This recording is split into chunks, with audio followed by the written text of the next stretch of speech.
scholars and conservatives come out and say, hey, listen, at the end of the day, you know what I mean? Hey, you got to make your own choices. And you get mad when people say, well, this is the problem with black buying power, right? This is the problem with the over prioritization of the Jordans, of the shoes, of the sneakers, of the entertainers, of the celebrities, right? If you get mad at all of this right here, right, but you're still buying the PS5s, we don't need PS5s, we need dictionaries. If the thing is, hey, black men can articulate themselves, can't articulate themselves, and they don't have the emotional whoop de whoop de whoop, then why are we buying $500 PS5s? Why are we not signing kids up for literacy programs? I'm not understanding it. And then guess what? That onus still falls on black women. Still falls on black women. Even if still to this day, black men make more money than black women. Even if his work is illegitimate, he's still making more money. He's still making more money. Even the ones with money don't share the resources with the women or the children in their lives. So it just gets to a point where I'm personally sick and tired of this. I've said it for a very long time. I've reached a point where, as someone who is or would be considered an advocate, or at least someone who was, because like I said, I'm at a point now where, black people have no choice but to individuate. And that's just the truth, right? Someone asked a question on my live not too long ago, and I talk about this a lot, and I've made multiple videos really sitting with it, and they said, why is it that many African American people are disconnecting from, the black diaspora, right? And identifying as black? It's because the stereotypes are so crippling, right? And I want to be clear about something, because I said this in a previous podcast episode talking about trends and talking about people riding trends. And most recent example, you have men who are up in their 40s, right? And these are men who played the field, used a bunch of women, dogged a bunch of women out, right? And now here they are sitting here, they're lonely. Now they feel like they have a right to be violent. Now they feel like, oh, people only want me for my money. When the reality is that, whoa, whoa, whoa, big dog, right? You let society tell you what was cool. You ain't want this, you ain't want, you know, Tiffany over there who was on them books, who was mad, you know what I mean, handling the business. No, you wanted to go and chase Maya and all the girls with the booty shorts and whoop de whoop. And now here you are, you looking for a wife. It's too late. And it's not, let me not say it's too late, because hey, I'm not the God of your life. And let me make that very clear, right? But my point is, you have a lot of people who will live their entire lives, black people, black men, right? Who will live their entire lives based on a cultural script, and then be sitting here looking dumbfounded when you talk about the consequences. We need to have more honest conversations about that. And then you keep talking about, oh, black men have these issues and whoop de whoop de whoop. And then they're still leaving the homes. They're still not raising their children. They're still not volunteering in the community to work with the little boys. So why is the onus always placed on black women to understand, to accommodate? Like, no, no. We got to let people be. Let them go. Let them go. Listen, you don't want to have agency over your life? The state will do it for you. And that's just what it is. That's American society. That is the American way. That is the customs.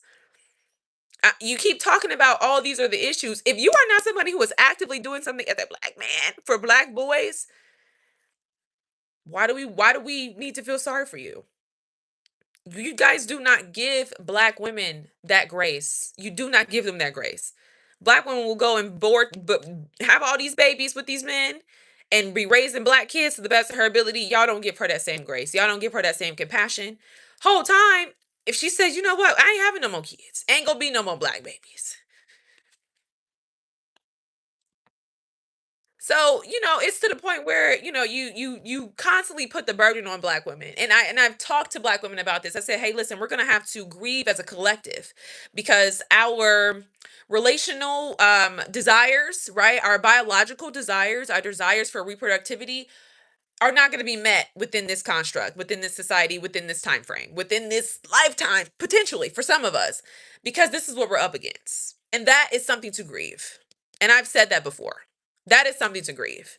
You start to realize it doesn't matter how you look. It doesn't matter if you're light, bright, rich, cocoa. It doesn't matter. It doesn't matter. It doesn't matter. And people say, well, is it patriarchy? No, no, it's not patriarchy. They're doing it because they can. They're doing it because somebody is going to come and soften this. And it's just that simple. You think it's easy to be a black woman in society? You go to the office and you got Daryl here, y'all both on the same accord, and Daryl want to get with Becky. No, black women also face insecurities in regards to our desires, but does that give us a right to go out and harm people because of what? We can't articulate what we're feeling, that we're grieving our reproductive health, that we're grieving, and I say reproductive health in the sense that many of us are not going to reproduce because there genuinely is so many mentally ill persons running around, harming us, taking our lives, abandoning the children. You don't think that's a sense of grief? Everybody's impacted. So I'm not really here to continue the conversations and advocacy in terms of saying, hey, black men are the leaders. And no, we're so far from that. We are so far from that. And to have conversations about, emotional fluency, to continue to advocate that, oh, maybe they just don't understand. Maybe they need more, whatever more being, right? Is baloney because you meet black men who love their wives, who love their children, who did not come from okay, because I know y'all love to think that, who did not come from having a father in their home, who did not come from having the best role models, who did not come from some of them didn't even have the best mothers. And they still grow up to be upstanding citizens. Got went on and figured out a way for themselves and their lives, and they have children, and they respect women, and they're so what are you advocating for is what I'm trying to figure out, right? Some people are mentally ill. Yes. And as I said, and I'm gonna, like I said, I got a video coming out that's gonna go up, and you guys are gonna have to go back and watch that video, and then watch this as a part two to the video because I ran out of storage. But there are black men who don't move that way, right? And so what is the argument? I need to know, right? Like I said, people who have mental health issues are people whose lives are without structure. It's people who have absolutely no discipline, right? They have no purpose, they have no sense of responsibility, right? It's individuals who choose to, oftentimes, if you ask me, it's persons who are so in love with pleasure, right? All they do is rely on impulse. All they do, their lives and their decisions in their lives, right, are made upon compounding, right? Compounding choices, right? That really prioritize, instant gratification, right? There's no sacrifice, right? And so I think another thing that's growing tired in this space of advocacy is really talking about black men and black women as if the issues of racism are different. Do they manifest different? Yes. Do they come into fruition differently? Yes. But in all the ways in which black women have had to endure, very brutal. And Bell Hooks talked about this in her book Ain't I Woman. She talks about how black men were never sexually castrated, right? In terms of slavery, but black women were, and the horrific things that black women have had to endure in regards to, just our, genitalia and so forth, like it was so horrendous, right? A lot of the treatment that we experienced in slavery was so horrendous, and black men did not experience that, right? They did not experience that same level of, you sorry, y'all. Okay. So yeah, they didn't experience that type of mutation, right? In terms of, their genitalia and so forth. And so I just think it's very interesting. You keep talking about how, black men and mental health, black women and black women's mental health. You know what it is to be a woman and to know that you're never going to be loved in the way that some women are going to be loved. And black women have spent years and centuries, right, researching, trying to understand, is it because I'm too, rich in complexion? Is it because I'm too light in complexion? Is it because of the way I talk? Is it because of the way I act?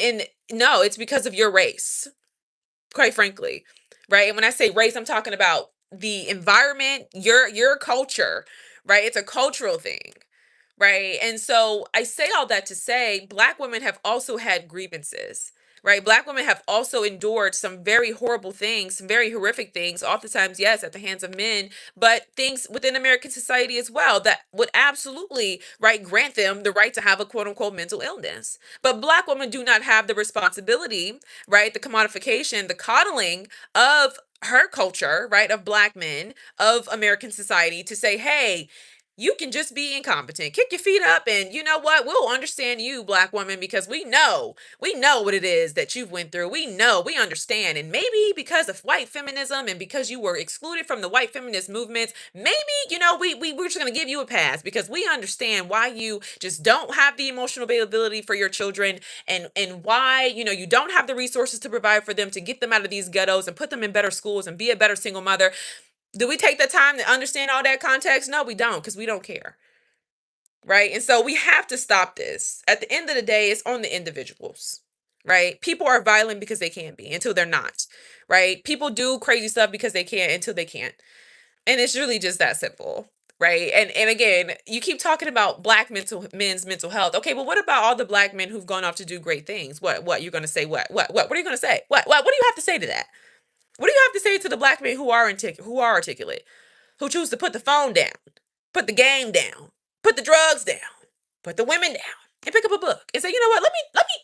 I'm actually going to read a book about emotional intelligence because I don't have money for a therapist, but I can go to the library because it's free, right? I have a desire to be a better man, so I'm going to work on that for me.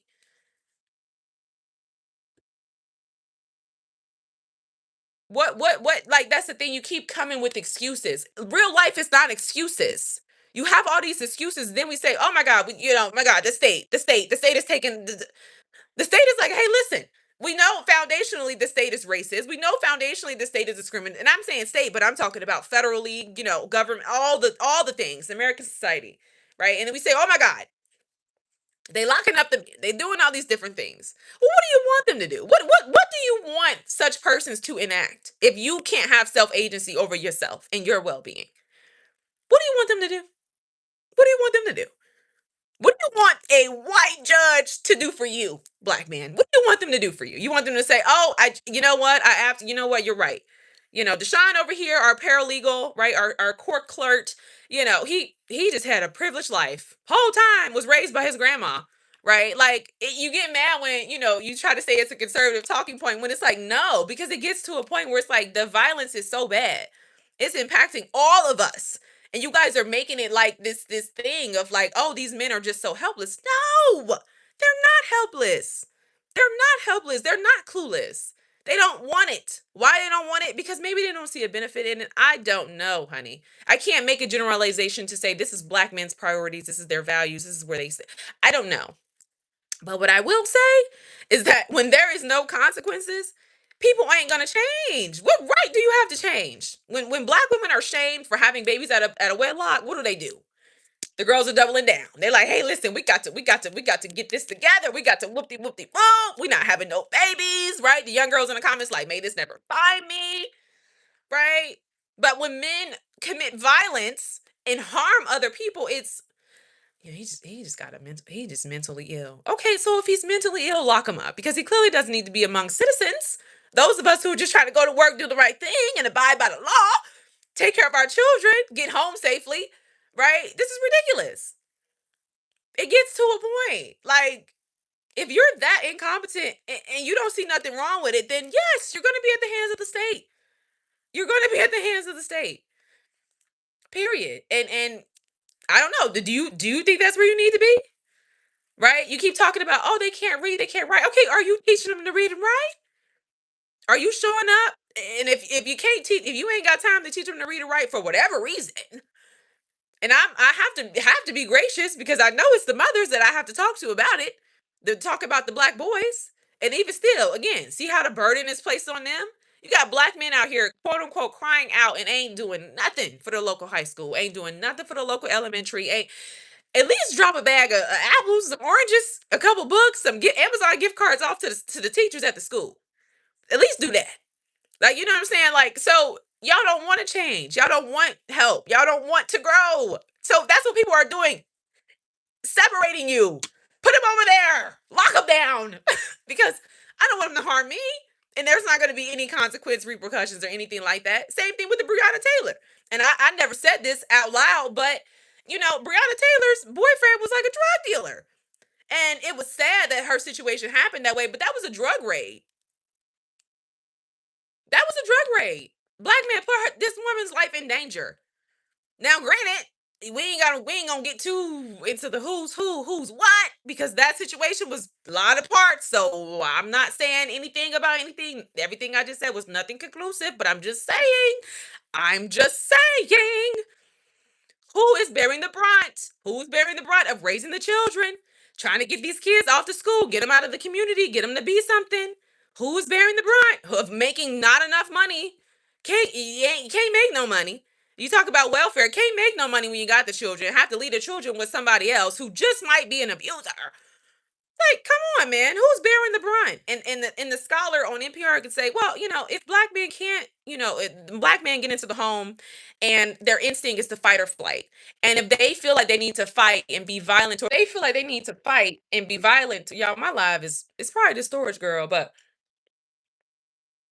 if they feel like they need to fight and be violent towards the people in their home, they need to just leave. Oh, okay, yeah. So just abandon the responsibility, yes, because fundamentally you are so what are you? What are you? We don't even know at this point. Fundamentally, what you're saying is you are so incompetent you can't read, write, understand, or comprehend. Got it. All right, cool. Yes, that is the answer. Yes. Leave the home, leave the children, go back out into the streets, be wild, be free, and live your life. And then we say, oh my God, it's a mental health crisis. It's not a mental health crisis. When you are somebody, I don't care, man, woman, child, right? You know why children are suffering from mental health today? There's no routine. There's no structure. There's no say, hey, this is the time we get up and get on the computer to get on Facebook. This is the time we sit down and eat dinner. This is the time we do this homework. This is the time we go outside and ride our bike today. This is the time we get up and go to school. Kids ain't even going to school no more. They're doing it online. And parents can't read, write, and kids just in there, anything on the computer all day. All day. That's why the children are suffering from mental health. There's no structure. There's no goals. When you as a person of influence or whatever, right? The kids are online, so we can't really blame any one specific person. But when the narrative is that ain't gonna work, college ain't gonna work, you ain't gonna be famous, you ain't gonna be this, you don't look like that, so you ain't gonna be this. Yes, people are gonna have a mental health issue because people need the human being needs some type of goal. You need some type of purpose. You need some type of direction. But you don't have that on top of a lack of caregiving. Yes, people are going to be mentally ill. People are going to be mentally unstable. You know what they do when you go to a mental health, a psychiatric ward? They put you on a routine. You're on a schedule. You wake up, breakfast. Midday, puzzles. Lunchtime, watch a movie. Dinner time, shower, bed. When you wake up and this is rigmarole, I'm gonna go to Keisha's house today. I'm gonna be over here with Tanya tomorrow. I might go do a couple DoorDash orders, like, yes, you're gonna be mentally ill. What are you doing? And then you look at yourself and it's like you're like 40 plus. And you're trying to blame society when the reality is that no, you have not made any good decisions, any investments to the well-being of your future. You sit and listen to all these podcasts about getting rich, making money. Like, maybe cut on something that talks about your mental health. I don't know. I mean, if you're saying it's a mental health crisis and the black men are struggling with mental health, I would think with black women doing so much work and continuously to carrying that onus, I would think maybe we should put on something constructive today. Maybe let's put on something constructive. Maybe we should cut off little baby. We're gonna cut off little baby because he's a little loud, he's a little riley. He's enacting the violence that we don't want to enact. He might be a little. We don't really know. We don't really know, but maybe. Just maybe I can make better choices. And y'all get mad when conservatives say that, but people are going to tell you about yourself when you clearly can't see yourself. I think the only thing affecting black men in terms of patriarchy is their inability to see themselves. All right, you see yourself higher than you actually are. In reality, you are not impacted by the system, baby. You are impacted by your low ambition, your inability to do what you need to do to get to where you want to be. That's what it is. That's what it is. And the reason why you meet the ones who have figured it out and they're so high and mighty, hotty, hotty, woody, woo, because there's so many who haven't. And so this is not a crisis. You're not if you're fundamentally incompetent, then yes, you need to be in the hands of the state. I said what I said. But there's a caveat. There's a caveat, right? Like if you are somebody and it's like, you sitting there, you're looking at your life, you're 35, and I'm not listen, because this is what we're not about to do. It's not gonna give no Kevin Samuels spinoff. But what I am gonna say is if you haven't done anything with your life, don't sit here and be blaming the state, women, children, whoop de whoop for your life. You haven't done anything. You haven't done anything. That's why you have no self-esteem. What have you done? You have no self-esteem because you don't have any accomplishments. What have you done? What? Justifying. And here's the thing, there's nothing wrong with DoorDash. I don't care. You like it. I love it. Listen, one thing about me, I don't judge people for their lives. I do not care. I do not care. Get it how you live, but how you getting it and how you live, those are your choices. Those are you chose to live this life and do what you got to do. It's a lot of people who aren't doing that. It's a lot of people who are doing other things. You chose to do this. You chose to not go here and go there and handle your business. So, yes, it's not racism. You don't work hard, right? You don't, Bible says, man don't work, you don't eat. All right? You don't get something for nothing.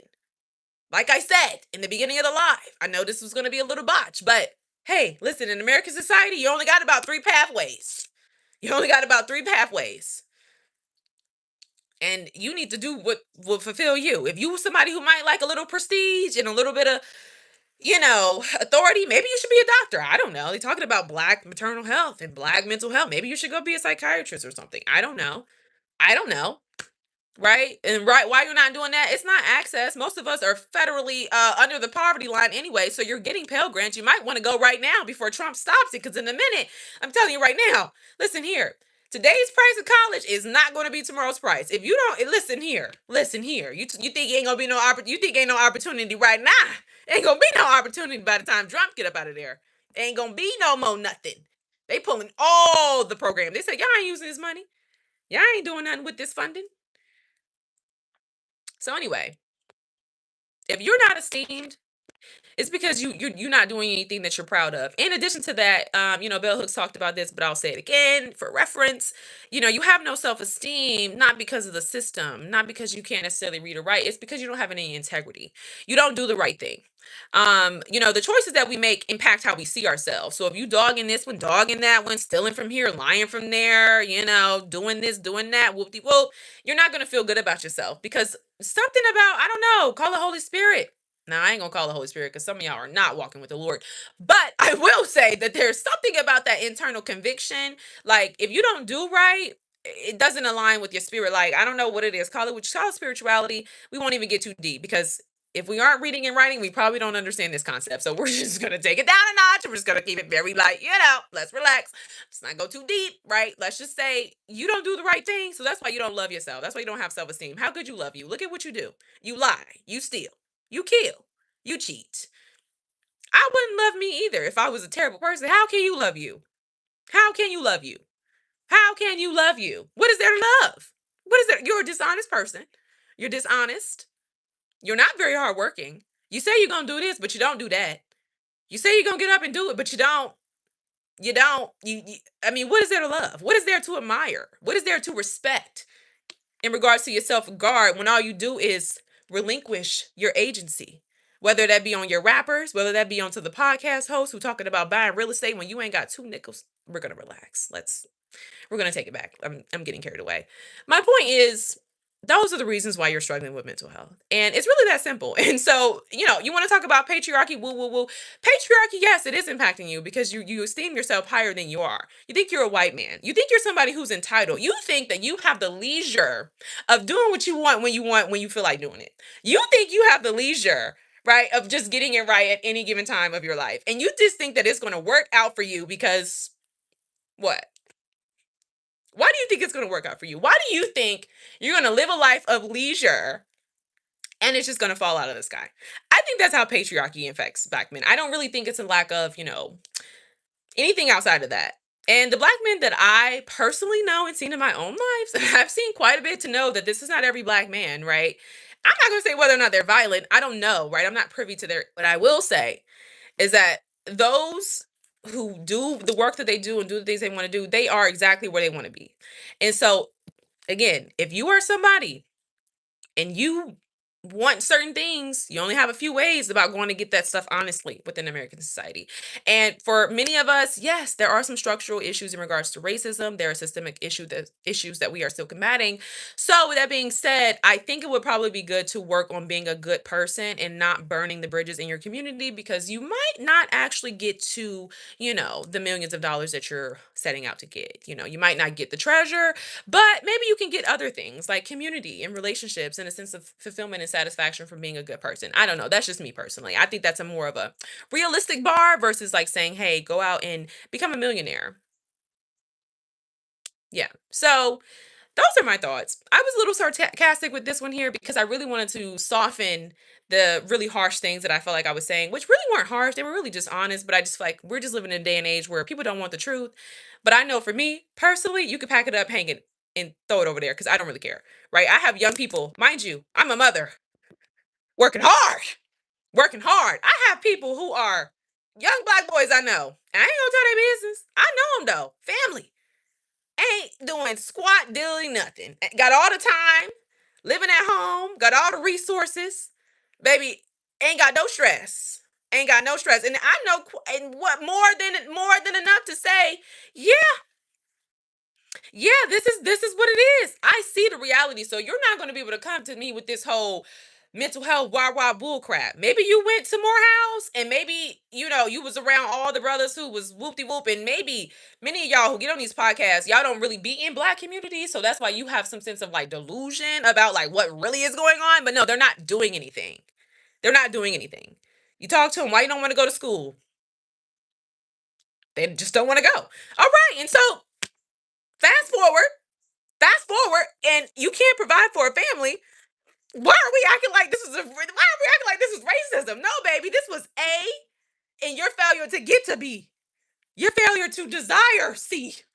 All right, like hello, and then you want to keep bending over backwards in society. Oh well, Gen Z is just this, or oh well, the American economy is this. If you got single mothers out here making away with children, you're gonna tell a grown man, fully capable, fully competent, fully able, with muscles, big, bold, and bad, that he can't make it? Are you serious right now? Are you serious? And then you wonder why the girls aren't respecting you. Cause it's like, how can you respect somebody who's not carrying the load that you're carrying? You're carrying 10 times more than he, but less of you ain't even got no muscles. Can't even do half the things. So humbly, by the grace of God, my Lord and Savior Jesus Christ, I'm very blessed to be where I am. And I know that it has been nothing but the grace of God. And then y'all want to talk about black women and our relationships with God. Well, yeah, because God chose to stay. God will never leave or forsake me. Right? God will never leave or forsake me when you start to feel like a fight or flight.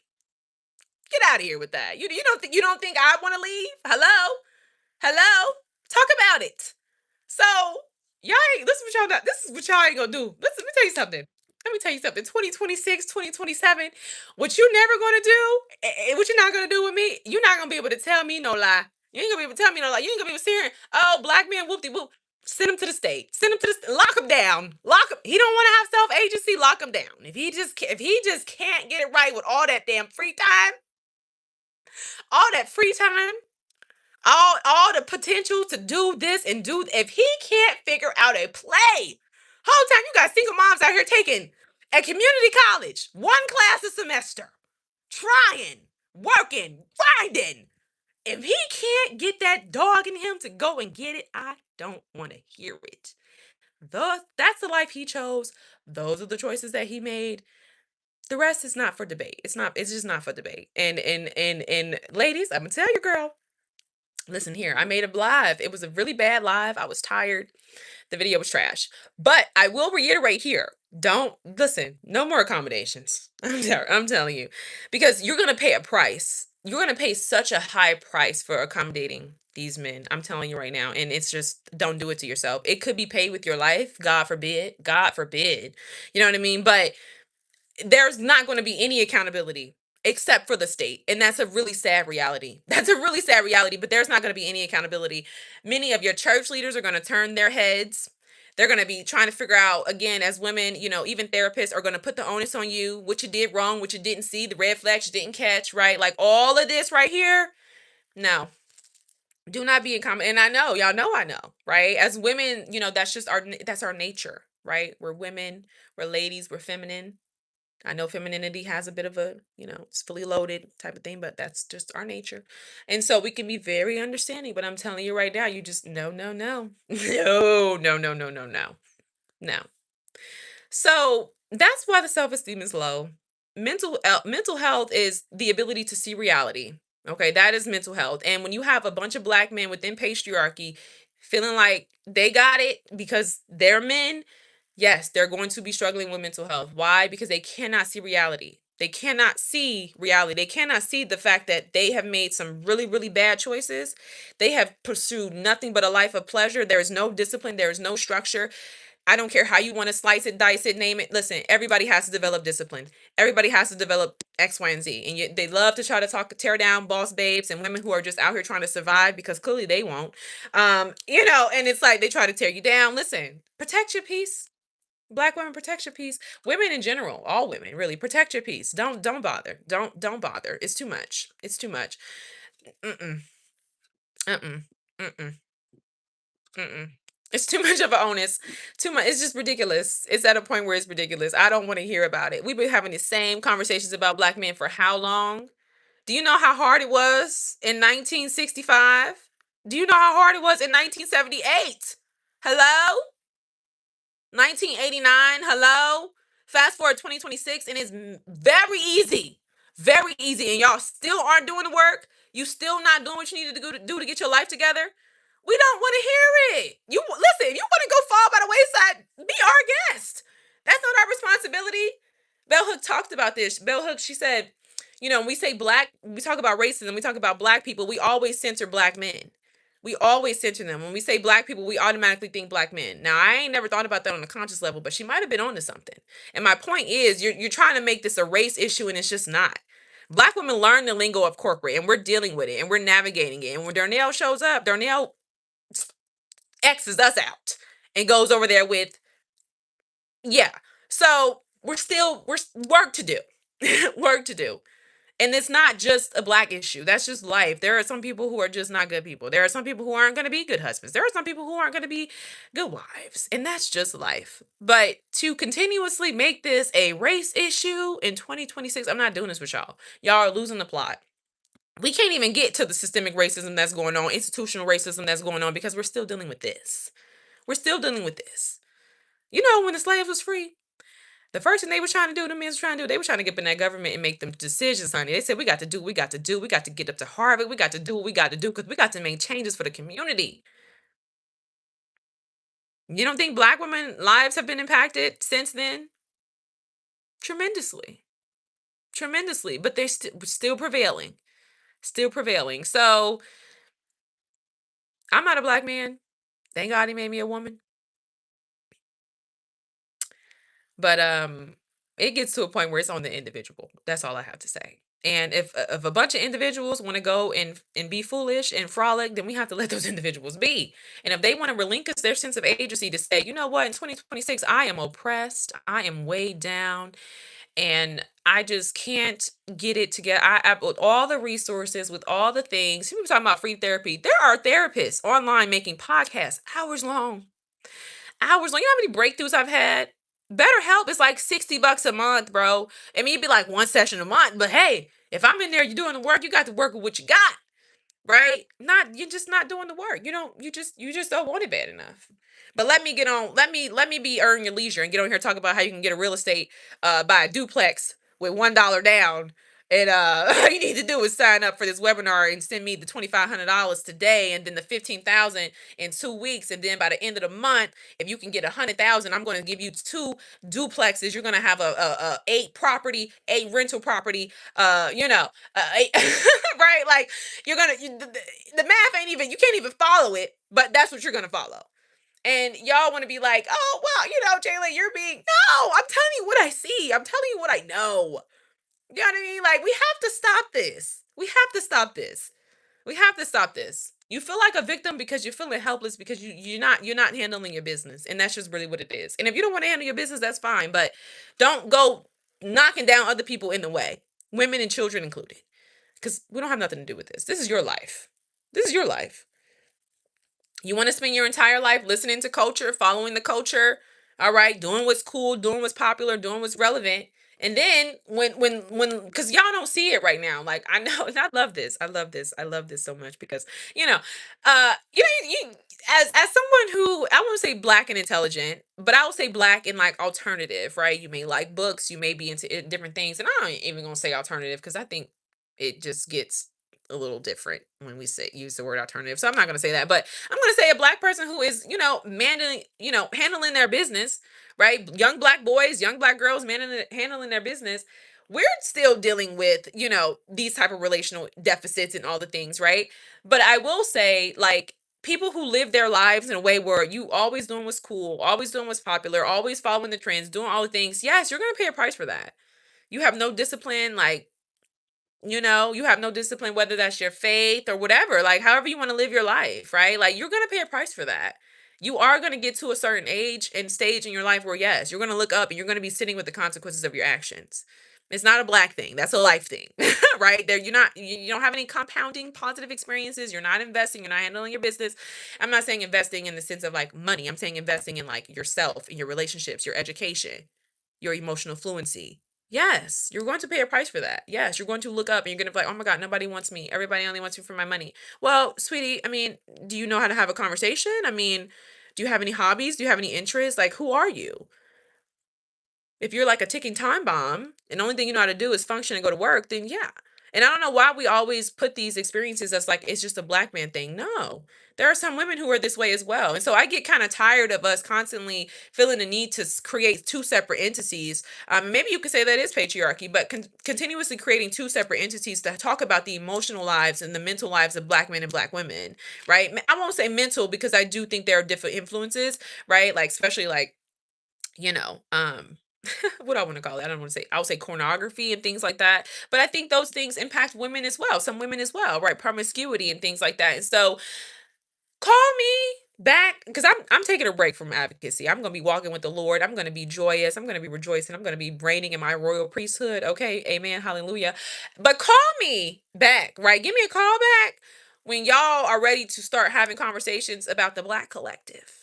And when you guys are at a point in the advocacy, when you start to understand that we have all had very similar experiences of being overlooked, of being, oppressed, of being let down from jobs, of being, discriminated against. When you guys are ready to have conversations about black men and black women collectively and stop having these separate one-off crazy justifications for black men and these very lacking of empathy conversations about black women, when you guys are ready to sit together and come together and say, hey, listen, black men and black women, these have been our experiences. All right. This is what we have gone through as a people.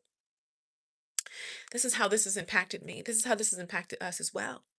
And this is how we can join arms and move together. Then call me for advocacy. Until then, I'm done. I don't want to hear anything about it. It's falling on deaf ears. You guys aren't listening. And the people aren't changing their lives. So we have enough talking heads. I'm out. A seminar coming to a city near you, period. Clever Girl reads, because listen here. The girls are tired. The girls are tired. The girls got work. The girls got work in the morning. The girls got to hit the clock. I'm tired. What is it? What's going on? And you just rolling over, scratching them dirty drawers. What is it? What? Huh? What? What's going on? Take pride in what you do. And if you can't take pride in what you do, find something that you can take pride in. And if you got to become a different person, do you need to do that? It's time to crucify your flesh. All right? You got to stop pursuing all that pleasure. You're going to lead a life of destruction. It's Bible, but it's also common sense. It's practicality. If I just eat lollipops all day of my life, I don't touch an inch I don't touch no broccoli. I'm gonna look up and yes. And this thing, if I started eating lollipops when I was like 16, and I should have been thinking about what do I want to do? Can I do this? Can I do that? Maybe I should try this. Maybe I should try that. Maybe I should try, maybe I should try salmon. Maybe I should try broccoli. I don't know. But if I just eat lollipops all my life, all the days of my life, and I look up and I'm 30 plus, I ain't got no teeth. All right, ain't got no hair, hair thinning, hair falling out. All right. I might not look the way I look and how I might not look the way I want to look physically. All right. I don't have no anything that I'm proud of that I can say, "Hey, this is what I did. I ran a marathon." Simple stuff. Was that the white man's fault for selling me lollipops? Was whose fault was it that I sat there and ate all them dang on lollipops? Whose fault is that? That I sat there and gnawed on all that candy? Whose fault is that? Whose fault is that? So you got to become a person that you're proud of. I would say save the youth, but I'm going to be honest. There's so many black women who have been on the forefronts for young black boys and so forth. They're not getting the respect that they deserve. They're not getting the resources that they deserve from other black men in the community who make significantly more than black women. I don't care what he do. He still make more, which is crazy, but it's just what it is. We still have a wage gap. Um, you know, then I don't really know. I don't really know. I don't know if you can't in 2026 if you can't put two and two together to say, you know what, this is how we change what this looks like. This is what these are the resources that we're going to make available for all young black boys and black men with all the money that you've made, with all the influence that you have, then I don't really care. I really don't want to hear it. This is not, if you're going to continuously have advocacy in a way where it's black men and it's black women, they're separate issues, and black women just can't understand what it is to be a black man and what it is to be black in America, then you need to find a solution to your problems. But leave us out of it. Okay. I'm sick of it. And, it's a shame, like she said, in the podcast, all the black women and children who have lost their lives in Louisiana and just who have lost their lives in general. I actually had a cousin, I'm sorry, not a cousin, my great aunt lost her life to domestic violence. Um, and, we want to continue the conversation, right, about black men and mental health. It's getting to a point where it's exhausting. Y'all don't do this with these white male shooters. They try to do it, but we looking at him like, excuse me? Right? So we need to have that same type that needs to so we have to this is the part where it's like, you start talking about race and racism and you have to start looking at the justifications that we use, right? Even in black people, right? You have to start looking at, okay, so if a white man walks into a supermarket and takes the lives of, 15 innocent people, right? And you want to try to say, "Oh, well, he had a mental health problem." Everybody's going to be like, "Nah." Right? White people might try to justify it, but for the most part, most people are still going to be like, "Nah, that's crazy." But when it's an incident where a black man takes the life of, the women and the children in his life or in his community, whatever, it's like, "Oh, he has some mental health." No. You know what I mean? No. No. Violence is violence. And some people have an innate knack for that. Some people have been bred and cultured and, whatever for that. But hey, listen, it's on the individual. It's on the individual, and we should focus on the victims. We should focus on the women and the children who have been impacted. We should focus on the community leaders and so many women who've had to raise their children on their own. We should be focusing on that, not single mothers. Not, "Oh, he has a mental health issue." We should be focusing on that. We should be focusing on the women and the children who've had to endure. We should be focusing on the women and the children who've had to recreate a whole new life, and you like that should be the focus. It should not We should not still be talking about black men mental health when the violence is very prevalent and is very loud and is very much in our faces, and it's just not justified, period. So this is your life. You do what you want with it. You only get one. You want to sit up all day. I don't care, 25, 24, 23. You want to sit up all day and you don't want to do anything with your life. You want to be doing what you're doing, sitting back, looking at the screens, talking about how the world is not fair, how you're never going to make it. It's people out here who are making it. And I've always looked at things that way, even when I was so delusional to think that I could do certain things with the very limited resources that I had, right? I still had an attitude of, no, there are people who are doing it, right? Didn't ain't had no business up in there trying to be a doctor, but I was doing it. I was getting C's. All right, and I had to, okay, let me figure out what are my resources. What do I need to pivot?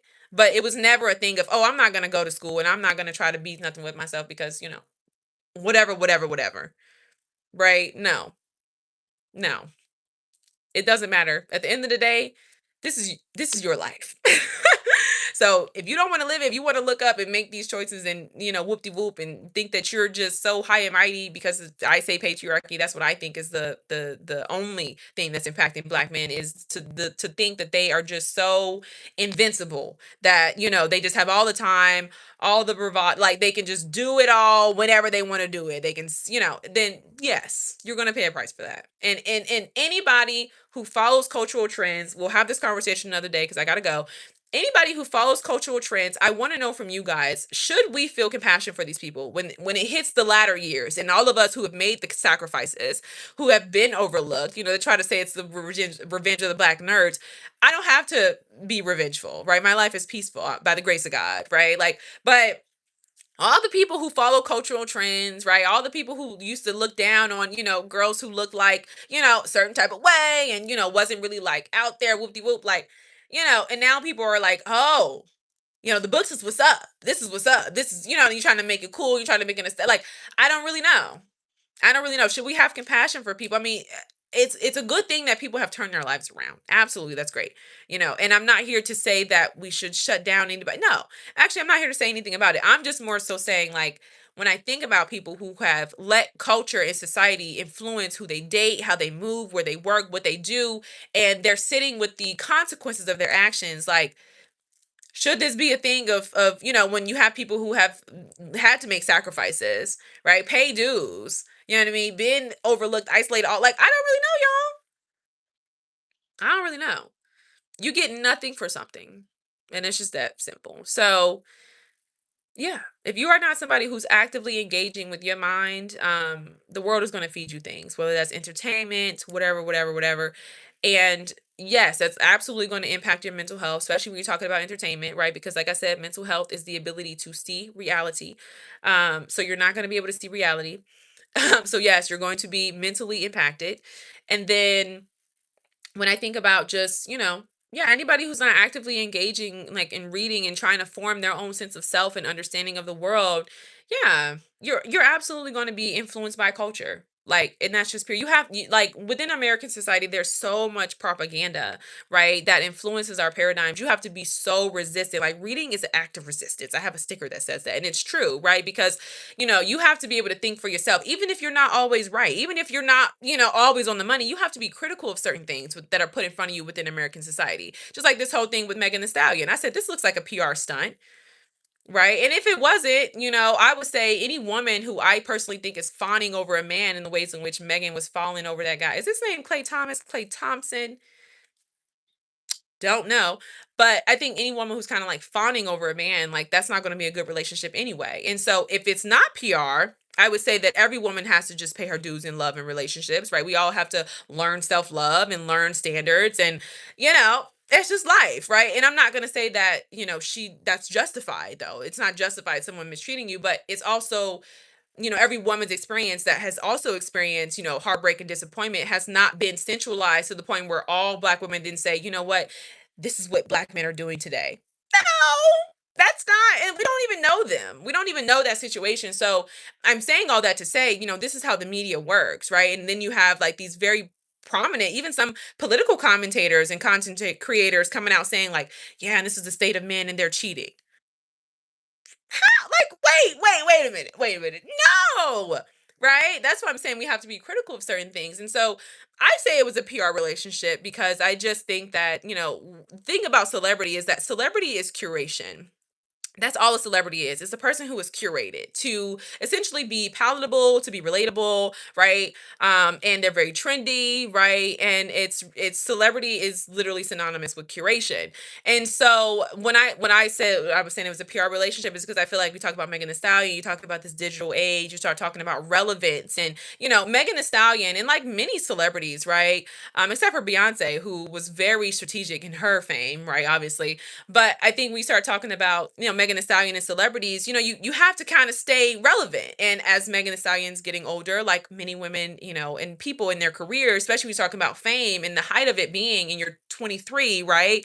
You have to stay relevant. And so, I'm not gonna say people were talking about her or not, because I'm not like a music journalist or anything like that, but I don't really feel like it was a thing, right? You have all these other artists, these TikTok artists and things like that. And so what is the continual PR stunt for relevance, right? It's cheating, right? They tried it with Justin Bieber, Haley Bieber, Beyonce made a killing off of Lemonade, right? And so I'm not saying that this is the fact. Like I said, I'm not a musical journalist, so I don't really know. I'm not privy to those spaces, but what I will say is that there does seem to be a bit of a pattern, right? And cheating just always seems to be this thing that resonates with so many women that then is going to get the women to go out and buy the music. That's going to get women to feel sympathy for her. That's going to get women to, and I'm not saying that if it's real or not, right? Like, infidelity is painful. But what I am saying is that every woman experiences, heartbreak and disappointment. Every woman goes through the motions of like choosing wrong, having to choose right, having to love herself, right? So Megan Thee Stallion should not be this sense of like generality for our consistence in terms of like men in our relationships, right? Like she's not, like, she's just one person, and we also don't know the dynamic. But like I said, from what I did see,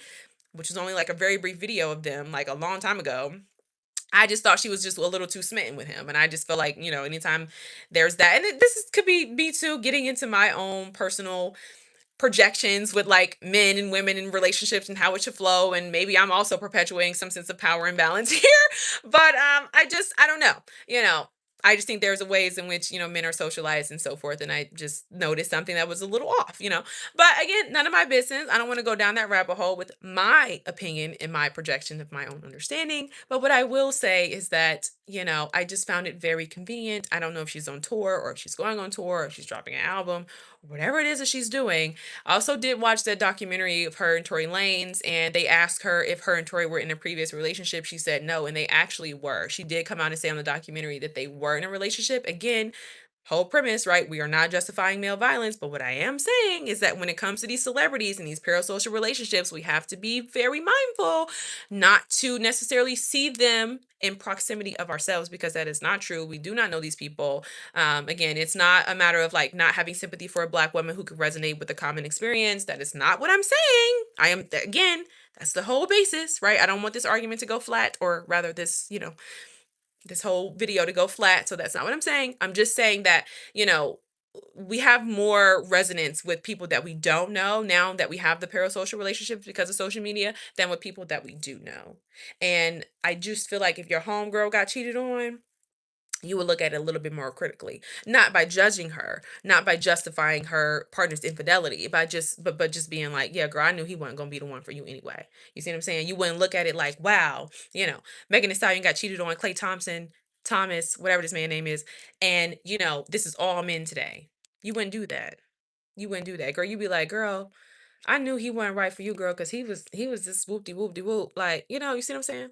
So we always have to be mindful of that, right? We always have to be mindful of that. It's not that celebrities aren't going through, which me personally, I do question, right? Again, because we know celebrity is curation. I think I'm answering my own question here. But I do question, like, why is it that women who are quote unquote the most desired, who have access, resources, all these things, why are they having such a hard time finding partners? And I think that's a fully loaded question. I think there's a lot of factors, but I will say that, again, celebrity curation doesn't really necessarily, mean anything about the person.